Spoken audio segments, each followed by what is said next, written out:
सिद्धू मूसेवाले का जो मर्डर है उससे ठीक 15 दिन पहले उसने एक गाना रिलीज किया था जो कि द लास्ट राइड के नाम पर पूरे सोशल मीडिया पर वायरल हो रहा है। और उसके जो लिरिक्स थे कि चोबर दे चेहरे उत्ते नूर दिसदा ऐदा उठेगा जवानी च जनाजा मिठी है, जिसका मतलब ये है कि जो जवान है इसके चेहरे का नूर बता रहा है कि इसका जनाजा जवानी में ही उठेगा। और इसने अपने मर्डर से यानी आज से ठीक 15 दिन पहले इस गाने को रिलीज़ किया 15 मई को। 14 मई को इसकी वालदा की बर्थडे थी और इसने अपनी माँ को हैप्पी बर्थडे माँ जी के नाम से इंस्टाग्राम पर पोस्ट भी लगाई है।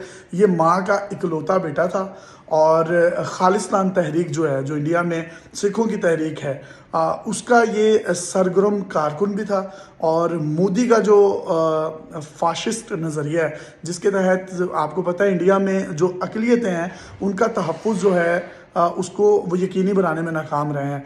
और इसको मतलब इसके मर्डर में भी ये कहा जा रहा है कि हो सकता है इसमें पॉलिटिकल विक्टिमाइजेशन हो। और साथ साथ जिस तरीके से इसने 295 सी एक तौहीन मज़हब की एक शिक है आइन में जो कि पूरी दुनिया में राइज है, ये गोरे का बनाया हुआ कानून है, तो उसने 295 सी जो ये गाने का एक उसका वो टाइटल भी है। और अगर बहुत से लोग सोशल मीडिया पर ये भी कह रहे हैं कि आज 29 मई है, 5वां महीना है, तो वो भी 295 बनता है।